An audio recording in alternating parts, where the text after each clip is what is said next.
Girls, what's the downside of being a female? The way hormones F with your body. First puberty, then childbirth, and top it all off with menopause.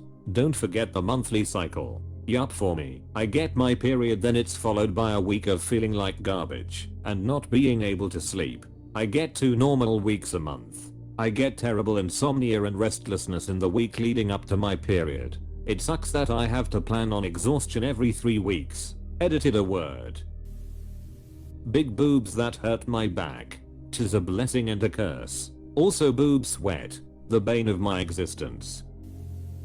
A couple of the downsides are continuously taking birth control, so I don't have to deal with a heavy menstrual flow and severe menstrual cramping every month. Even then, there are times I menstruate/have severe menstrual cramping despite continuously taking birth control. Wasting money buying pads when I could use that money to buy something else that can come in handy. Can really recommend using a cup. It's completely changed my life. Reusable, comfortable, and it doesn't do that things tampons do and leave you feeling horribly dry. Seconded. I started using one 2 years ago and it has completely changed how I see my menstrual cycle. I wish I'd started using one sooner. Third. Moon cup plus a period underwear equals never worry about leaks. And much lower risk with toxic shock syndrome if you keep the cups sterile in between period by boiling them. I haven't tried period underwear, but I started using cloth pads from Etsy a few years ago and I haven't used disposable since. They're so comfortable. It's like using a soft jacket instead of a plastic rain poncho, and when combined with the cup there's usually very little cleanup. The complications that come with a vagina. BV again. UT? Yeast infection from the UT antibiotics. BV came back cause of the yeast infection that you got treating your UT? Such a pain sometimes. Apparently when we go into menopause the skin inside the V literally atrophies as well, which apparently causes extreme sensitivity, dryness and burning. And that's not the worst part. My poor mother's womb/cervix/inard started prolapsing after going through the menopause. They were able to treat it, but it will probs happen again as there's no proper fix. Having to go to the gynecologist. I literally get lightheaded every time I think of it. The speculum looks like a torture device. It makes me wanna die just thinking about it tbh. This might not help, but did you know that you can ask for a smaller speculum size? My first couple pap smears were extremely painful, with the doctor basically just trying to force it in. Got to the point where, for my third pap smear, I burst into tears as soon as my gyno walked into the room. No idea why she didn't offer this sooner, but then she mentioned that she could use a smaller speculum size. It went much more smoothly. I've since switched doctors, and when I met my new gyno for the first time, I mentioned that I needed a smaller speculum size up front, and she was super accommodating. Her office actually had several different sizes to use. I used to get so worked up about having to go to the gyno, but now it's not so bad. Bruh, why don't they use the smaller size to begin with? A lot of women would find this as lucky, but I get my period for 1 to 2 days every month. It hurts so bad. I showed my sister one of my bloody pads and she said maybe you're having a miscarriage. Have you ever had an ultrasound to check for fibroids and or ovarian cysts? I have both, and they cause so much pain as well as excessive bleeding. There were times I, too, genuinely thought I might be miscarrying. Birth control keeps mine under control, and I have very little pain or bleeding anymore. Mine only last 3 days tops. Super bloody first 2 days, and usually can't stand upright for a good portion of the first day. I've had multiple doctors look up there, scan around outside, blood work. Everything comes back clean. You're just sensitive to pain, I'm told. Have you brought up the possibility of endometriosis with your doctors? It would not show up in imaging or blood work. Unfortunately, it can only be accurately diagnosed with a laparoscopy. That to affordably get an IUD in rural BC you can't have any pain relief at its insertion. You're expected to tough it out at it. I've noticed that this isn't a problem. That is just to Canada, and to be honest I believe that European countries would offer numbing or something else. I'm horrified to hear That my story of nearly fainting on the table in silence twice is not just my story, and I wish they would treat this procedure properly. I've read all your stories, and I'm sorry for each and every horror one. As for the ones who did manage to get pain relief of some kind, I'm so glad to hear that. I'm glad your experience was not mine, ours, collective of women with stories like this, and I hope that is the future of this procedure. Having periods. Period shits. Oh god, those are the worst. It always smells like aliens had the shits instead. Boobs in the summer in the south. Humidities. Why not just throw them up in a ponytail? Gotta wait a few decades to unlock that perk. There's no perk. You're saying periods. What about the period shits? Correct me if I'm wrong, but even if you get no cramps, the poops I get during makes me feel unworthy of love. Ah yes, the shaking, sweating, sometimes dry heaving shits. Half a roll of toilet paper, you can go back to existing for an hour before nature calls again. Edit. Yes, I've been meaning to get her under seat bidet for a while. Yes. And then hearing from the BF, how is it possible to use that much toilet paper in one day? You don't want to know. Thanks for settling that question. I'm the only guy in a family of 4. Me, my wife, 2 daughters. We kill a toilet paper roll every 36 hours or so. The girls go away for a week. I use a quarter of a roll. Anytime you express yourself or get upset about something, even if it's something to get legitimately upset about, you almost always get a r-e-o-u-o-n-y-o-u-r period. Yes. The slightest bit of animation or expression in your voice and it's immediately back quote OMG, stop taking it so personally. Why are you getting so emotional over this? And people wonder why I'm on a tone a lot these days. The fact that I do not want children 3 miscarriages later is appalling. I'm sorry that people give you a hard time. That's extremely frustrating, especially because it happens so often. If they ask if you want to have kids, you should, yeah, and we are going to name him Nunaya, and if they comment on the name, say yeah, Nunaya business. Not taken seriously by doctors, especially when it comes to lower abdomen pain caused by endometriosis. You have extreme period pains? Nah, it's normal. Nothing is wrong. You feel a constant stabbing pain? It's just constipation, or you just have IBS. So many women gets falsely diagnosed with IBS or constipation when the pain it's caused by endometriosis. 1 in 10 women have endometriosis, but on average it still takes 8 years to get a diagnosis. All because doctors don't want to run the test needed to find out the problem. I've gotten lucky. It's only taken me 4 years. But it's weird that 4 years can even be considered lucky. Edit. Thanks for the upvotes and awards. Even though it is kind of sad that so many recognize themselves in this. I'm lucky with one of my doctors. I couldn't get into CNU before I ran out of birth control, so I asked my primary doctor to. His wife also has endometriosis, so he understood that I needed the specific dosage to skip my cycle every month and refilled it for me. He also understands my mental health struggles and really worked with me to get me on the right meds. Compassionate doctors are out there, but can be hard to find. I don't find males being able to pee standing fair at all, like when camping outdoors. S sucks. FR. Now I gotta open my whole V up to spiders and snakes. I'm already worried about it on an actual toilet. Just make one of the guys hold you while you go. People questioning me every time I say I don't want kids. Fellow non-mother here. It's the worst. I feel like people think they can find some random fact about having kids and win me over with their new insight on the delights of parenthood. But it's not a fair debate, because the minute I say any downside of parenthood I'm looked at like a monster. So it ends up feeling like I'm being recruited or converted, and I just have to sit there until they've said their piece and justified their decisions in life by projecting them on me. Having to go to the secret cult meetings every month. Hey, at least we get out of the house once a month. How? I'm never let out of my kitchen. BC, your walking partner is waiting at the corner for you, silly lady. Wait. Walking partner? Does this mean you have shoes? OHH god, I've been barefoot all this time. I'm not a woman, but I'm married to an awesome one. I'm floored by the way some people treat her. Mechanics, carpenters, financial advisors, etc.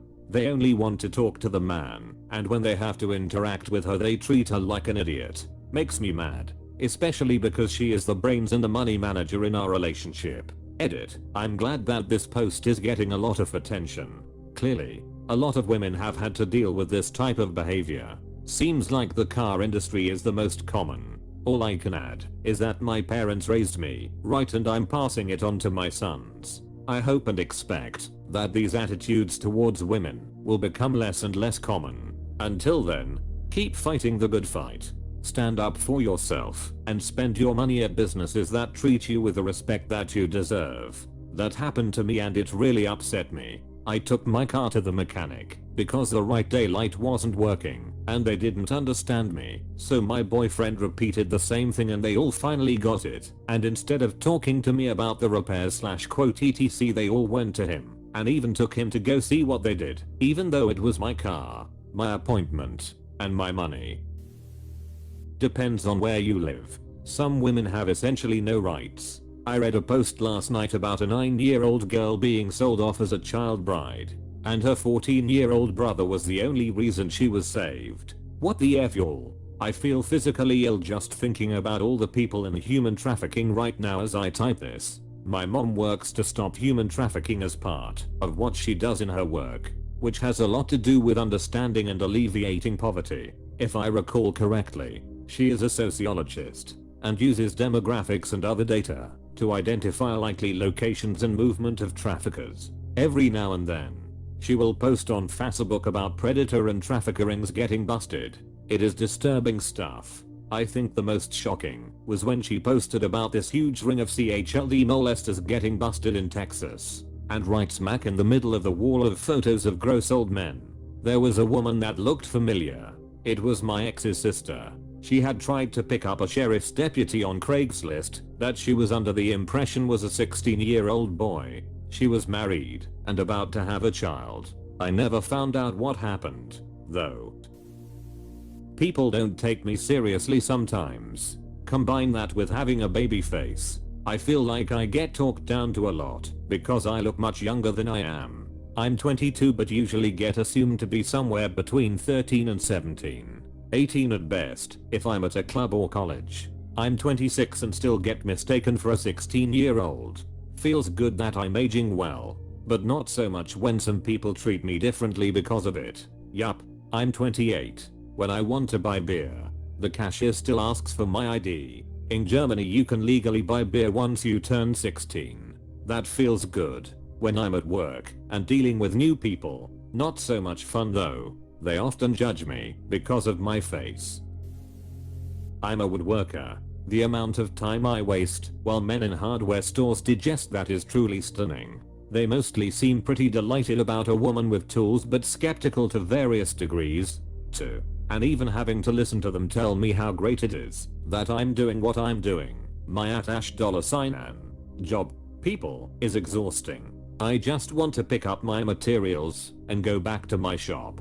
Edit. Wow. A lot of you wonderful people commented on this. I posted it and then left to go camping in the mountains with no Wi-Fi or cell service for a few days. Sorry I missed you all. Thank you for your thoughts. And I wish you all perfect clamps, eternally sharp tools, and no splinters. Try backing up a trailer. You can be in the middle of nowhere, and as soon as you start to back a trailer up some guy pops out of who knows where to tell you how to do it properly. Oh, sorry about that. We get an alert on our man app that tells us a woman is parking near you. Periods, childbirth and menopause. Walking home from work at night and being harassed or followed by men. About 2 years ago I was followed on my way home after doing some grocery shopping. Unhinged guy yelling obscenities and rape threats at me, then he started to run after me. I had to run to keep distance between us. Broke one sandal and the other flew off. Had to cut through backyards and random streets before doing a wide loop to get home. Feet were cut up but nothing that needed stitches. While I washed away the bits of gravel, dirt, and glass I called my neighbors to warn them, then called a crisis assistance hotline to try and find the guy. Now I always wear sneakers, even if it is just a quick lap around the block, even if I will be with family and friends. Even if I'm wearing a cute dress, always sneakers. I can never as a girl not imagine not being vigilant all the time. I wonder what that feels like. Agreed. Right now it's even in my own home. My fiancé's step-grandfather has totally leered at me while I was going down from a shower barely able to stand, let alone dress, so I was in a towel because I was so sick. He knew I was sick. He didn't care. Fiancé had to step between us. His moms were told it happened, but won't even acknowledge it. I'm livid, and once we move he's banned from whatever property we buy. This reminds me of riding sandwiched in the back seat between my then boyfriend and his uncle we had just picked up. Uncle decided to start feeling me up by reaching under my arm. I told him to stop and closed my arms tighter. All BF could say was, he just wanted a little feel. Needless to say, BF wasn't around for much longer. What the fuck? Your ex sympathized with him? I don't get this. I guess in his mind it was okay for old uncle to get a feel, since BF was cheating on me with his first cousin, which I learned of a couple days later. Either way, it was not okay.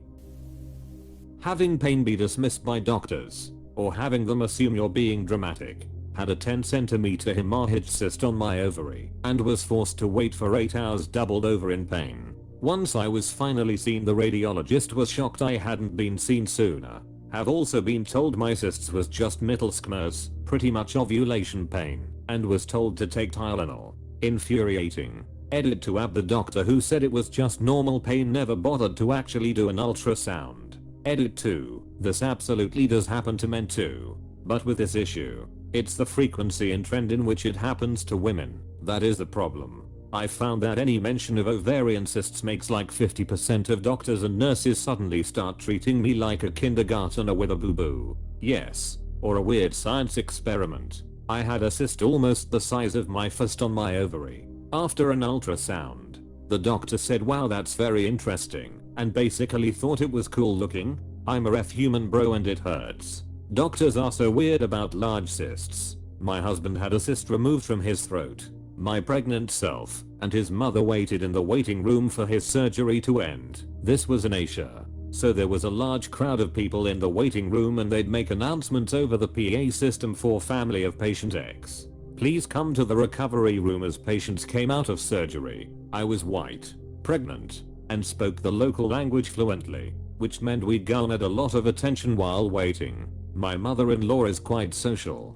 Basically, by the end of our scheduled 3-hour wait, everyone knew who we were and why we were there, so they knew when we had been there an hour too long, and when it turned to 2 hours, it was coming up on 3 hours when the announcement came, family of patient husband, please come to the consultation room. There were about 50 people in that waiting room. All eyes fell on us. We scrambled to grab our stuff and booked it to the consultation room. Minds going haywire. Why had the surgery ran so late?